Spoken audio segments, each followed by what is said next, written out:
संपत्ति पर, आम नागरिक की संपत्ति पर कब्जा करने का दुस्साहसिक प्रयास होगा तो कब्जा तो नहीं कर पाएगा, लेकिन बुलडोजर उनके मंसूबों को रोकने का कार्य जरूर करेगा।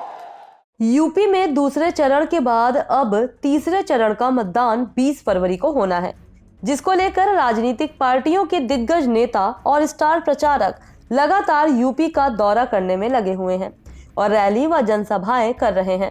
साथ ही यूपी चुनाव में बयानबाजी का दौर भी जारी है और पार्टी के स्टार प्रचारक यूपी के दंगल में डटकर अपने पार्टी के प्रत्याशियों का प्रचार कर रहे हैं।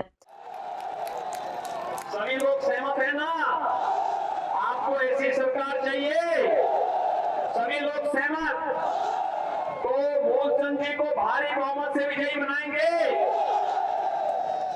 एक बार फिर से 300 पार के लक्ष्य को प्राप्त करने में योगदान देंगे।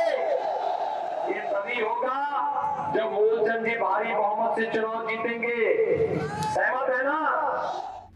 वहीं यूपी के सीएम योगी आदित्यनाथ गुरुवार को जालौन पहुंचे, जहां पर उन्होंने माधवगढ़ और कालपी विधानसभा को संबोधित किया।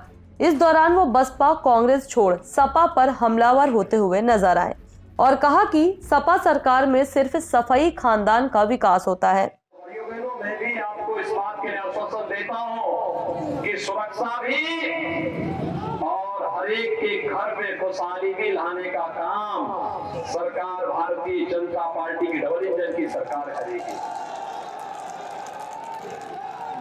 सभी लोग सहमत हैं?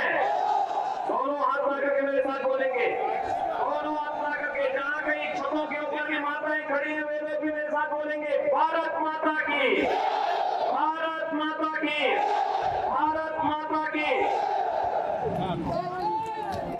आपको बता दें कि 20 फरवरी को जालौन में मतदान होना है और 18 फरवरी को चुनाव प्रचार पर रोक लग जाएगी, जिसको लेकर सीएम योगी आदित्यनाथ जनसभा को संबोधित करने पहुंचे, जहां पर उन्होंने पिछली सरकारों पर आरोप लगाते हुए कहा कि बुंदेलखंड पानी के लिए तरसता है, लेकिन अब यहां विकास की गंगा बह रही है। सीएम योगी आदित्यनाथ जनसभा की शुरुआत करते हुए कहें कि डबल इंजन सरकार में बुंदेलखंड का चहुमुखी विकास हो रहा है। पिछली सरकारें भी ये काम कर सकती थी, लेकिन सिर्फ बीजेपी सरकार ने यहाँ के लोगों के दर्द को महसूस किया है। सपा को मौका मिलता है तो वो सिर्फ खानदान के विकास के बारे में सोचती है। कोरोना काल में भी जनपद के लोगों को भरपूर राशन दिया गया। यहाँ पर गरीबों का हक डकारने वालों पर बुलडोजर चलवा दिया जाता है। बुंदेलखंड को लेकर उन्होंने कहा कि बुंदेलखंड देश का स्वर्ग बनने जा रहा है। यहाँ पर हर घर नल योजना के तहत लोगों के घरों तक आरओ का पानी पहुँचा रहा है। यहाँ पर एक्सप्रेसवे से लेकर डिफेंस कॉरिडोर बनाया जा रहा है। यहाँ के बने हथियार दुश्मन के खेमे में गरजेंगे। यहाँ के नौजवानों को अब नौकरी के लिए बाहर नहीं जाना पड़ेगा, बल्कि बाहर के लोग बुंदेलखंड में नौकरी लेने आएंगे। लेकिन हम लोगों ने तो 25 करोड़ प्रदेश की जनता को ये परिवार मान करके उनके समग्र विकास की कार्य योजना को लागू किया।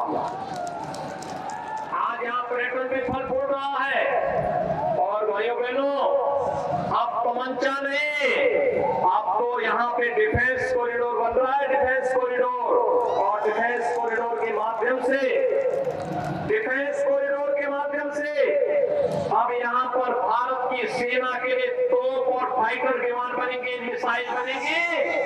जब हमारे जालौन और माधवगढ़ का नौजवान तोप के ऊपर बैठ करके दुश्मन की सीमाओं पर गरजेगा, दुश्मन के सैनिक छक्के छूट जाएंगे। आज हमारा बुंदेलखंड बदल गया है, विकास की प्रक्रिया के साथ आगे जुड़ रहा है। अब यहाँ के नौजवानों को पलायन नहीं करना पड़ेगा।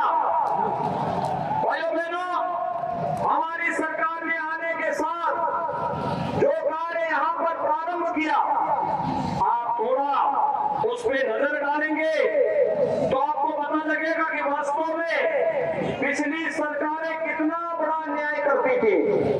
हमारी सरकार ने आने के तत्काल बाद 58,600 से अधिक किसानों का कर्ज माफ किया था आपके जनपद के अंदर। 58,600 से अधिक। और भाइयों बहनों, 2,11,000 से अधिक किसानों को हम लोग सालाना सरकार प्रधानमंत्री मोदी जी के नेतृत्व में 6,000 रुपए हर वर्ष उनके खाते में प्रधानमंत्री किसान सम्मान निधि का लाभ दे रहे हैं। चैनल को देखने के लिए लाइक करें, सब्सक्राइब करें और बेल आइकन दबाना ना भूलें।